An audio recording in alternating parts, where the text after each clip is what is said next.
आप सभी के अंदर विराजमान परमात्मा के पावन चरणों में प्रणाम। राम राम। अनंत श्री सदगुरु सुखराम जी महाराज की अंदेवन हरजस पदरा जोग धनाश्री सत्र आरंभ होगा। महाराज फरमाए, ऐसे कहे जुग दायन आवे, कहीं साव चोक बतावे रे लो। ऐसे कहे जुग दायन आवे, कहीं साव चोक बतावे रे लो। मन जीते तो ऐसा हुए है, हाल न डोल न चाले रे। मन जीते तो ऐसा होवे, हाल न डोल न चाले रे।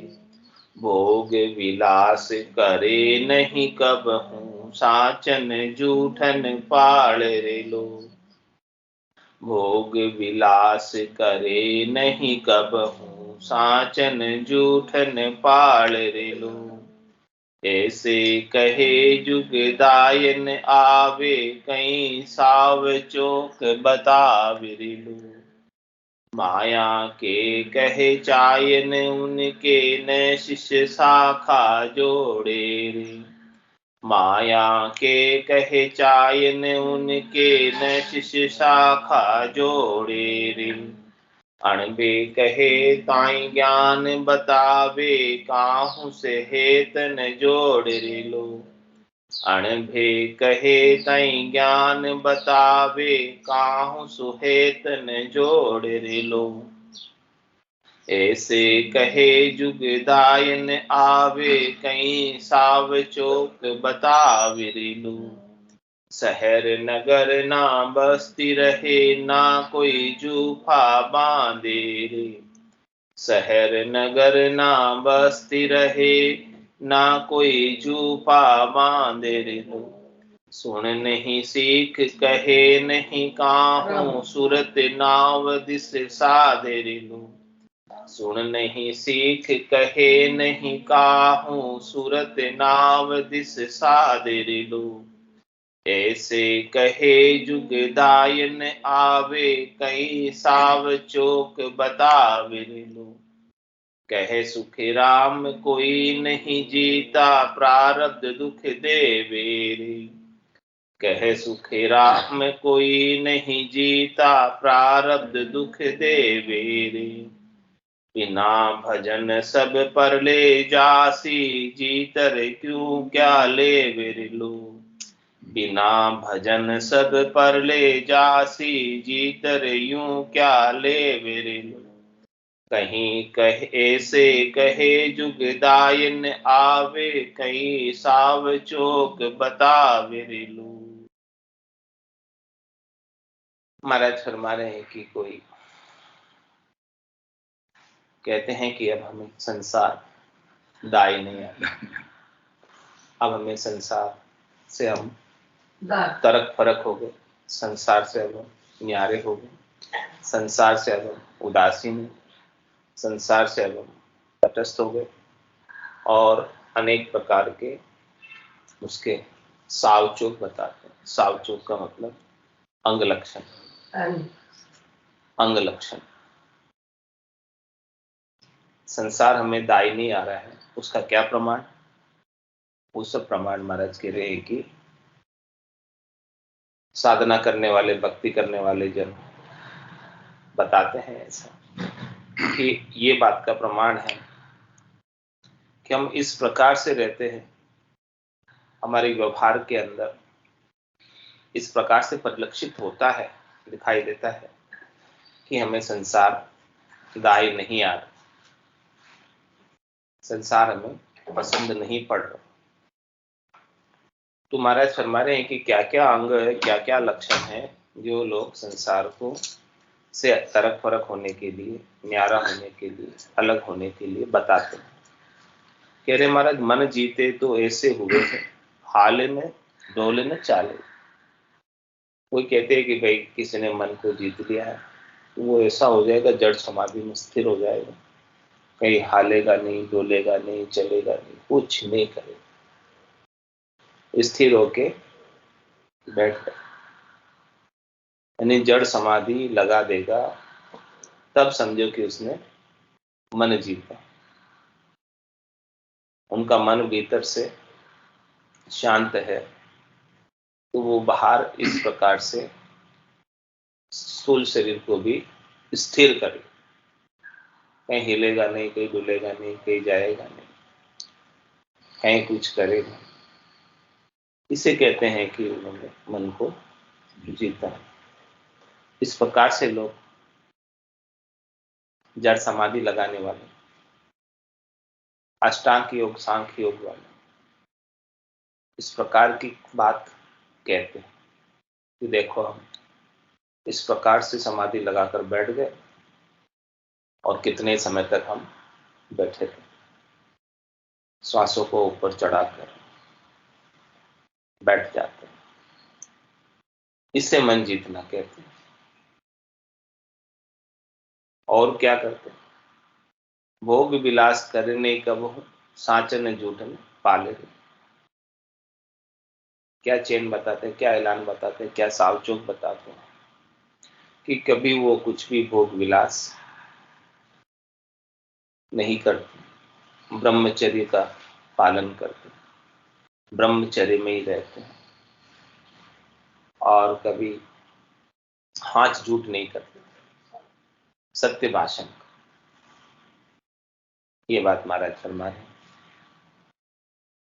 कि ऐसे सावचोक बताते हैं मन को जीतने वाले, जिन्होंने मन को जीत लिया है वो ऐसी बात करते हैं, ऐसी बात बताते हैं। तो महाराज फरमा रहे हैं कि ऐसी बात जो कर रहे हैं, ऐसी बात जो बता रहे हैं, ये किसके आधार से हुई? ये बात जो कर रहे हैं वो सब प्रवृत्ति के आधार की बात, शरीर के आधार की बात, मन के आधार की बात है, यानी वृत्ति के आधार की बात है। ये जो बात सारी अभी बताई है वो सब किसका दृष्टांत दिया है? प्रवृत्ति का और वृत्ति का, यानी ऊपर ऊपर से स्थूल शरीर से और सूक्ष्म शरीर से स्थिर होने की बात बताई। तो महाराज फरमान है कि प्रवृत्ति का कितना लाभ है या कितना दोष है? जीत भी लिया तो 10 रुपए के बराबर प्रवृत्ति, और वृत्ति के आधार से जीता तो उसका कितना लाभ है, कितना दोष है? 1000 रुपए के बराबर। और तीसरी बात होती है आत्मा के परिणति की, उसका कितना लाभ है, कितना दोष है? अनंत गुणा, अनंतो गुणा लाभ, अनंत लाभ है यदि आत्मा की परिणति में कोई आ गया तो उसको ये ऊपर की सब चीज करने की आवश्यकता है, न जड़ समाधि में रहने की आवश्यकता है। वो तो क्या करता है? आंख न मूंदो, कान न रूंदो, तनिक कष्ट नहीं धार, खुले नयन पहचानो हंस सुंदर रूप, करनी करे निक्रम रहे ऐसी युक्ति लखाए, सदा विलास त्रास नहीं मन में, भोग में जोग जमाए। कोई भोग नहीं छोड़ता, कोई विषय नहीं छोड़ता, सब विषयों का भोग करता, सब विषयों का भोग करते हुए आनंद में, लेकिन सब भोग करते हुए भी आत्मा के आधार से वो कोई भोग नहीं कर रहा। वो सब भोग कहाँ हो रहे हैं? शरीर में हो रहे हैं, स्थूल शरीर में हो रहे हैं, सूक्ष्म शरीर में हो रहे हैं। आत्मा कुछ भोग सकती ही नहीं, क्या भोग? भगवान कृष्ण 16,108 रानियों के संग रहते हुए वैरागी थे, संग रहते हुए, और एक के 10-10 पुत्र हुए। तो बताओ उन्होंने संग नहीं किया क्या? भोग नहीं किया क्या? बिना भोग किए पुत्र हो गए? कुछ नहीं लगता है, कुछ नहीं लगता। आत्मा का शरीर, आत्मा का अलग है, शरीर का अलग है। लोग इसी को इसी में गलती कर बैठते हैं, भूल कर बैठते हैं। शरीर का काम अलग है, आत्मा का काम अलग है। कै सुखराम देही के ताई, करो सकल विद कारण नाई, मोक्ष काज विद एक नहीं चाहिए, सदगुरु शरण प्रीत कर रही है।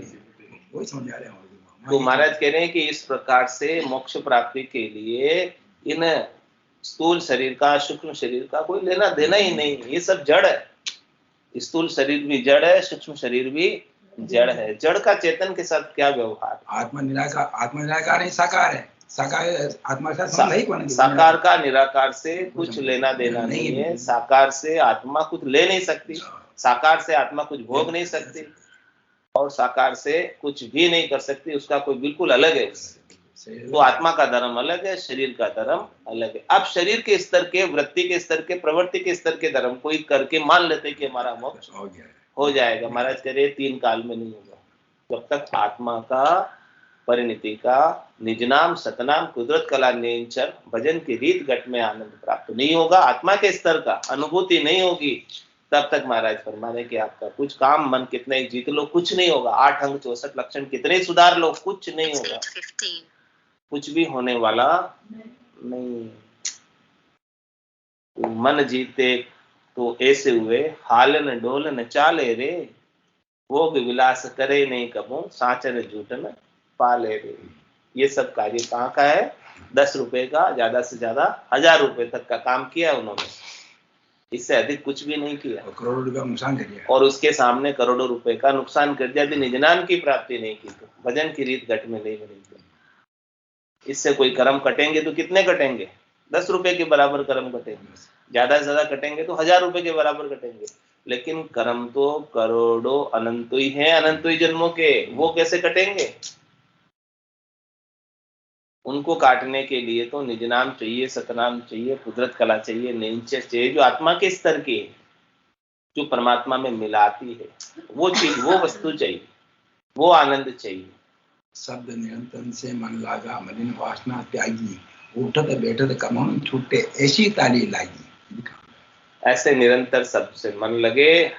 निरंतर शब्द आत्मा अपने निरंजन निराकार पद के अंदर आनंद की अनुभूति शब्द की करती है, जिसमें उसे शरीर की अपेक्षा नहीं रहे, न मन की अपेक्षा, न चित्त की अपेक्षा, न बुद्धि की अपेक्षा। इनसे तो न्यारा होना है। इनसे अपेक्षा करके क्या करोगे? इनके स्तर का थोड़ी कार्य करना है आपको, इनके स्तर का कोई कार्य नहीं, इनसे ऊपर का कार्य।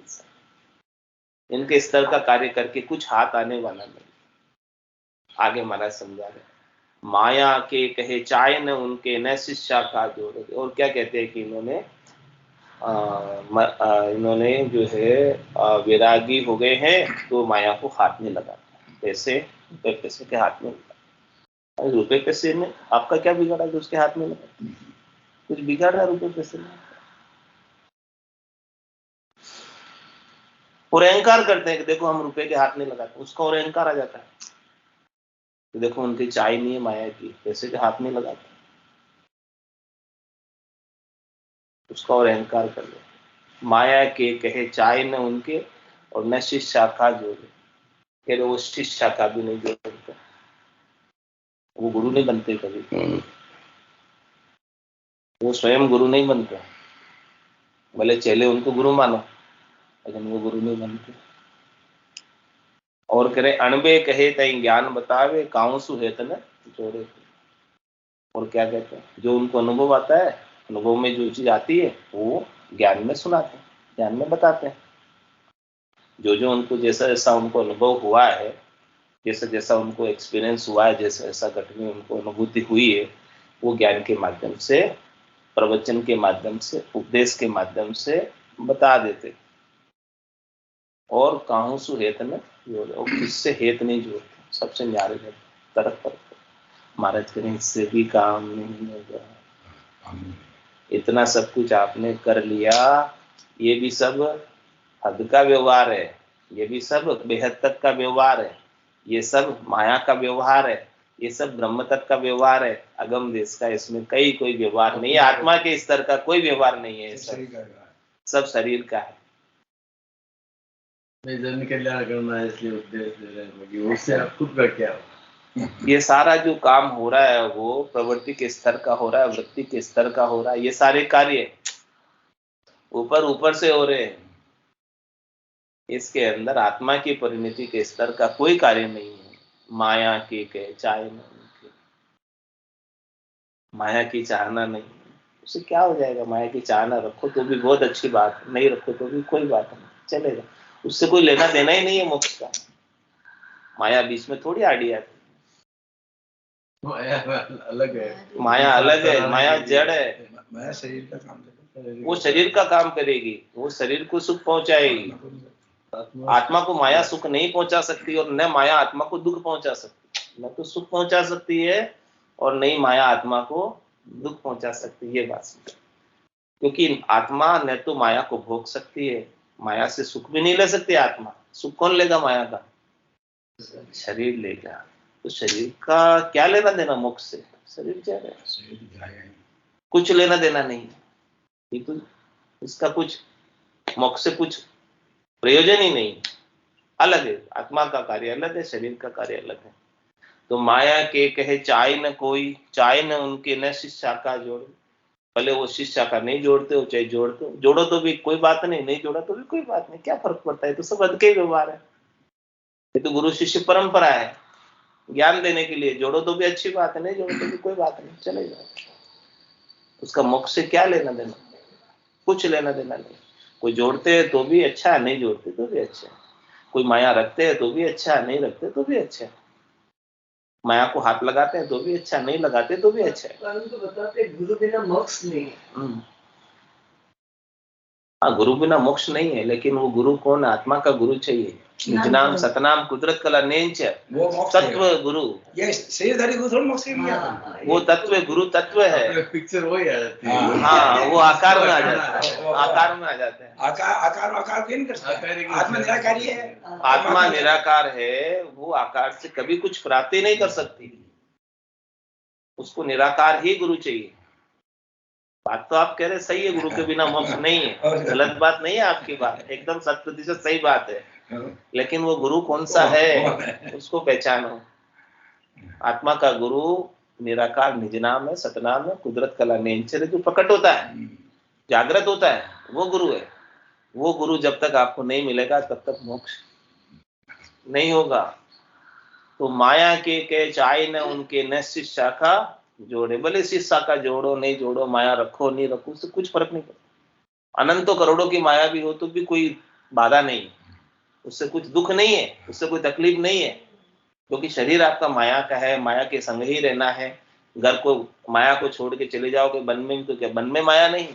सब जगह माया है, माया तो सब जगह है। तो रहना तो आपको उसके साथ ही है, तो वो बाधक नहीं है, वो दुखी नहीं कर सकती है। आत्मा का कार्य अलग है, वो बात समझ। आत्मा इनसे अलग है, उस माया से आत्मा को कुछ प्राप्त हो नहीं सकता और माया आत्मा का कुछ ले नहीं सकती, कुछ नहीं ले सकती और कुछ प्राप्त भी नहीं हो सकता इससे।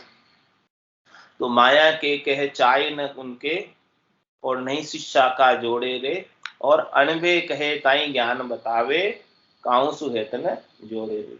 इतना सब कुछ करने के बाद भी महाराज कह रहे हैं कि मोक्ष उनका तो नहीं होगा।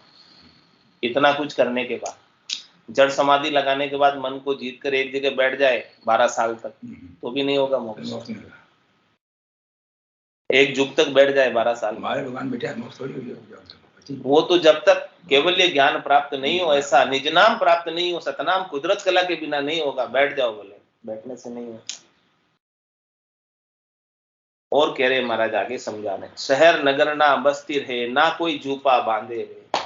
ऐसे सावचोक बताते कि देखो हमने मन को जीता। कह रहे हम तो नहीं तो शहर में रहते हैं, न नगर में रहते हैं, न बस्ती में रहते हैं, और ना हम झोपड़ा बांध के रहते हैं। हम तो रमता जोगी है, रमते रहते हैं, सब जाते रहते हैं एक जगह स्थिर होकर। हम विहार करते रहते हैं जगह जगह। एक जगह स्थिर होकर बैठने का हमारा नियम नहीं है। एक जगह हम आसक्ति नहीं बांध सकते। तो महाराज कह रहे हैं कि त्याग करे तो तजगर आदू जांसू हंसो आयो। इनको छोड़ने से क्या होगा? इन घरों को छोड़ने से कुछ नहीं होने वाला। तेरे को त्याग ही करना है तो आदू घर का त्याग कर, कर्ता पद का त्याग कर, जहां से तू आया उस घर का त्याग कर। कर्ता में जा, नहीं करेगा तो उस घर में जाके वापस आ जाएगा, वापस आ जाएगा। चाहे भले तू यहाँ संसार के अंदर झोपड़ा बांध, चाहे मत बांध, चाहे शहर में रहे चाहे मत रहे, नगर में रहे मत रहे, बस्ती में रहे मत रहे, कोई लेना देना नहीं मोक्ष को, कहीं रहे। घर में रहे, वन में रहे, कहीं रहे, कोई लेना देना नहीं। तो शहर नगर ना बस्ती रहे, ना कोई जूपा बांधे रे लो। और क्या करें? सुन नहीं सीख कहे नहीं काऊं, सूरत नाव सादे रे लो। क्या कहते हैं? सुन नहीं सीख कहे नहीं काऊं, वो किसी को सुनता भी नहीं और किसी को कहता भी नहीं, यानी अपने ही ध्यान में मस्त रहता है। उसकी सुरता नाम में लगी रहती। नाम जो सुमरन कर रहा है 52 अक्षरों का, उसमें सुरता लगी रहती है। अब नाम कुछ भी हो सकता है, राम का नाम भी हो सकता है, कृष्ण का हो सकता है, और कोई भी भगवान का नाम हो सकता है।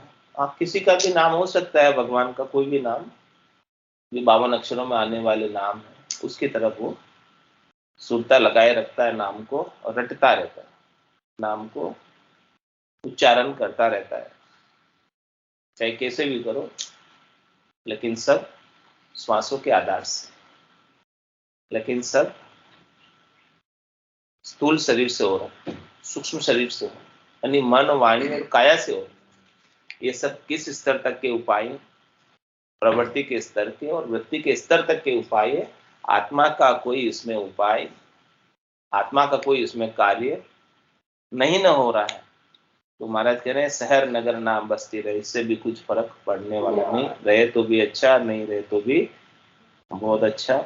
और ना कोई जूपा बांधे रहे, झोपड़ी बांध के रहे तो भी अच्छा, नहीं बांधे तो भी अच्छा है। तो शरीर का धर्म में जैसे आपको शरीर ठीक रहे, स्वस्थ रहे, वहां रहो। शरीर जैसे आपको अनुकूलता में रहे उस तरह से रहो, इससे कुछ फर्क पड़ने वाला नहीं। इन आचार विचारों से कुछ ज्यादा कोई महत्व के नहीं है, इससे कोई विशेष मान लेते हैं, इन्हीं को ही मान के धर्म मान लेते हैं और इन्हीं के आधार पर मान लेते कि हमारा मोक्ष हो जाएगा।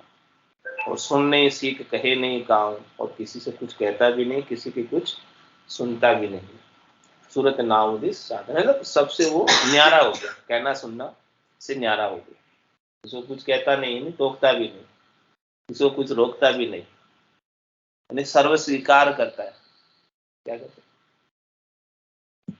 ऑल इज वेल, सर्व स्वीकार। न किसी को कुछ कहता है, उसको न तो कोई बुरा लगता है, न कोई भला लगता है। ये सब उसने केवल क्या किया? विचारों के द्वारा किया, मन के द्वारा किया, बुद्धि के द्वारा किया, प्रयास के द्वारा किया, अभ्यास के द्वारा किया। तो महाराज कहते हैं अभ्यास का, प्रयास का कोई काम नहीं है मोक्ष में। मोक्ष अभ्यास से होगा ही नहीं, मोक्ष प्रयास से होगा ही नहीं। ये सब करने में आते हैं, ये सब क्रिया में आते हैं, इनको करने से कुछ भी नहीं होने वाला। न अभ्यास से मोक्ष होगा, न प्रयास से मोक्ष होगा। ये सब प्रवृत्ति के और वृत्ति के स्तर के उपाय, ये सब हद के और बेहद के उपाय। जब तक आत्मा का निज नाम जागृत नहीं होगा, जो प्रयास में नहीं है, जो करने में नहीं है, जो करनी में नहीं है, बेकरनी का है, उसी से ही होगा। कह सुखराम शब्द की महिमा, कहता बनिए न काई, साधन ध्यान बिना सुन सिमरन, लिया अमर घर जाई। तो सुन नहीं सीख कहे नहीं काऊं, सूरत नाम दिस सादे रे लो। और आगे महाराज समझा रहे, ये सब सावचेक बताते हैं, लेकिन इन सावचोकों का इतना कोई महत्व नहीं है। कह सुखराम कोई नहीं जीता, प्रारब्ध दुख देवे। क्या कह रहे हैं? ये सब ऊपर ऊपर से तो करते हैं, लेकिन जो कर्म उदय होते हैं, जैसे जैसे पाप कर्म उदय हुए तो वो भीतर में दुखी भी होता है। चाहे वो प्रकट नहीं कर रहा है, दिखा नहीं रहा है, लेकिन भीतर में तो दुख चल रहा है। जैसे जैसे कर्म उदय होंगे उसके अनुसार उसके चित्त की वृत्ति भी बदलती है, उसके शरीर के व्यवहार भी बदलते हैं।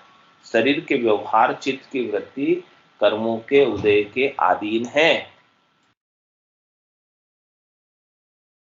वो स्वतंत्र नहीं है शरीर के व्यवहार करने के लिए, और मन बुद्धि चित्त के व्यवहार करने के लिए ये आत्मा स्वतंत्र नहीं है। किसके अधीन है? कर्मों के अधीन। जैसे जैसे उसके कर्मों का उदय होता है, पाप कर्मों का उदय होता है तो उसे दुखानुभूति होती है, पुण्य कर्मों का उदय होता है तो उसे सुखानुभूति। तो सुखानुभूति भी हो रही है और दुखानुभूति भी हो रही है, ये भी महाराज हमारे कर्मों के अधीन हो रही है। कर्मों की पराधीनता है इसमें। कोई कहता है मैं बहुत सुखी हूं, मुझे बहुत अच्छा लग रहा है, गुड फीलिंग आ रही है, ये भी उसके पुण्य कर्मों का उदय है, उसकी वजह से हो रहा है। इससे भी महाराज कह रहे आत्मा का कोई लेना देना नहीं। जय सुखराम कोई नहीं जीता प्रारब्ध दुख, इनको कोई जीत सकता ही नहीं। इनसे तो न्यारा होना पड़ेगा, न्यारा, जीत नहीं सकते। यानी न्यारा होने का मतलब न्यारा समझना पड़ेगा कि शरीर अलग है, स्थूल शरीर अलग है, सूक्ष्म शरीर अलग, और आत्मा इनसे अलग है। इनका मिश्रण कर लेते हैं और मिश्रण करके फिर सुखी दुखी होते और मानते। तो कह सुखराम कोई नहीं जीता प्रारब्ध दुख देवे रे, ऐसे प्रारब्ध जो है दुख देता है। बिना भजन सब परले जासी, जीतर क्यों क्या लेवे रे। महाराज साहब जब तक तेरे घट में भजन की रीत नहीं बनेगी, निज नाम की, सतनाम की, कुदरत कला की, उसके बिना तो तुझे प्रलय में जाना पड़ेगा, जन्म मरण में आना पड़ेगा। इन सब को जीत कर तू क्या ले लेगा? मन को जीत के क्या ले लेगा? आचार विचार करके क्या ले लेगा? माया को नहीं छू के क्या कर लेगा? शिष्या का नहीं जोड़ के क्या कर लेगा? ज्ञान सुना के क्या कर लेगा? किसी से हेत नहीं जोड़ के भी क्या कर लेगा? शहर छोड़ के क्या कर लेगा? बस्ती छोड़ के क्या कर लेगा? जूपा नहीं बांधेगा तो भी क्या कर लेगा? किसी को कुछ कहेगा नहीं, टोकेगा नहीं, सर्व स्वीकार भी कर लेगा, तुझसे भी क्या कर लेगा? क्या मिलेगा तुझे? कुछ मिलने वाला नहीं है। बिना भजन सब पढ़ लेगा। भजन की रीत तेरे घट में बनेगी तब तेरा काम बनेगा। और भजन की रीत बनेगी, हे भूप निज नाम मुखमाई नहीं आवे, ज्ञान गम सोजा गत नाय पावे, तत्व रूपी गुरु की दिल में भाई, निज नाम जागे शिस्तन माए। निज नाम की जागृति होगी तब महाराज हमारे के काम बनने वाला है, इसके बिना तो बनेगा भी नहीं। तो ऐसे कहे जुग दाई न आवे, कहीं साव चौक बतावे रही। ऐसे महाराज कहते हैं कि हमें संसार दाई नहीं आता, ऐसे अंग लक्षण बताए। मतलब इन अंग लक्षणों का निज नाम के बिना कोई महत्व नहीं। जिस प्रकार से आगे एक के बिना शून्य का कोई महत्व है क्या, ऐसे ये एक केवल निज नाम नहीं है तो इसके पीछे ये 8 अंक 64 लक्षणों के सारे शून्य लगा दो। 1 शून्य 2 शून्य 8 शून्य लगा दो, लेकिन एक हटा दो, बस सब जीरो हो जाएगा, किसी का कोई महत्व नहीं। नाम डला आप महासागर में महापंडे में तो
देश राग बंद गावे गुण प्रगटावे लाई राग छत्तीस राग बंद गावे गुण प्रगटावे लाई पक पच मुआरात दिन सारा कुदरत गलायन बाई पच पच मुआरात दिन सारा कुदरत गलायन बाई नाम कला विद्यारी वो संतो नाम कला विद्यारी जो याद धोय पछ मोवा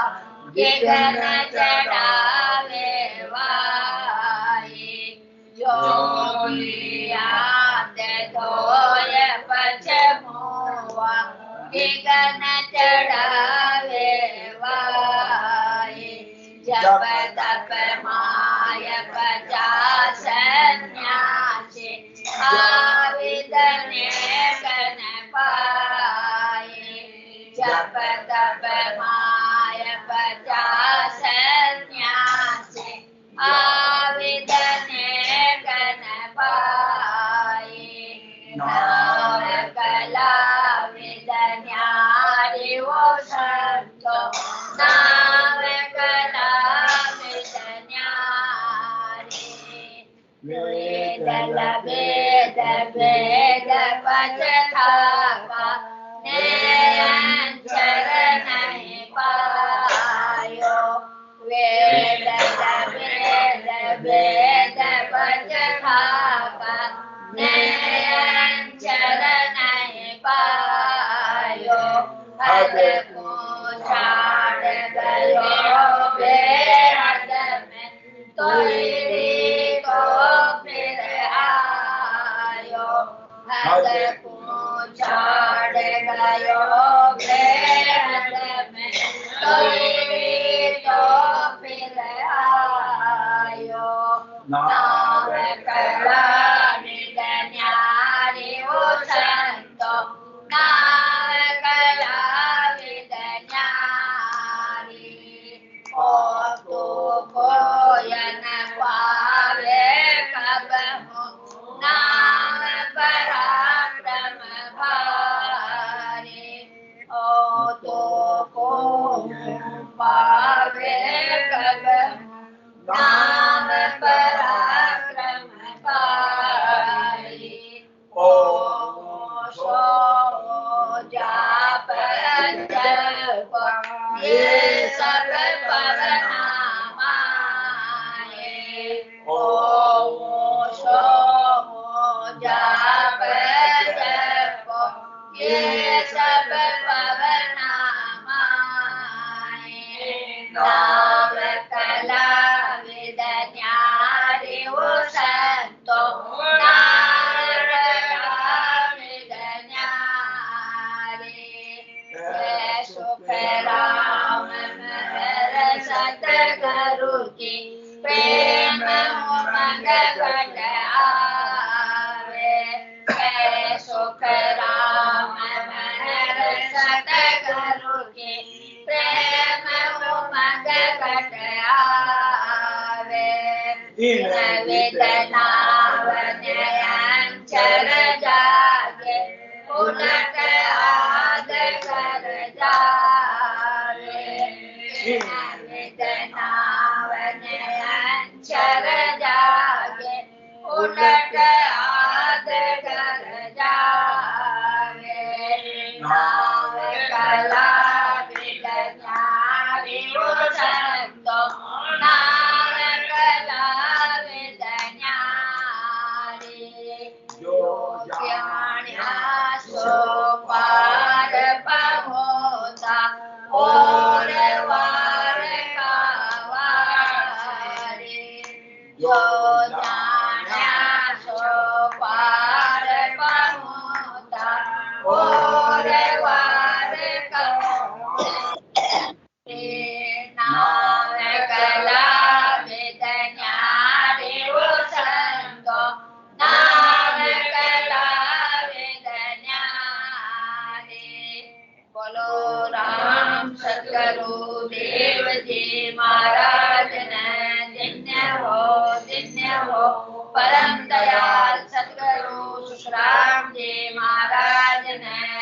दिन्य हो अनंत सरे सतगुरु सुखराम जी महाराज के ज्ञान सचलो भगवान ने दिन्य हो केवले भगवंता ने दिन्य हो जीवा तारण जात ने दिन्य हो मोक्ष के मार्गा ने दिन्य हो अनंत कोटि संतान दिन्य हो राम सभा में राम शरण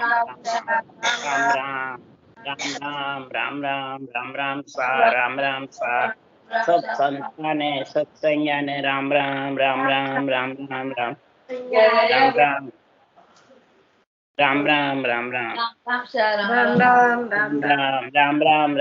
स्वा राम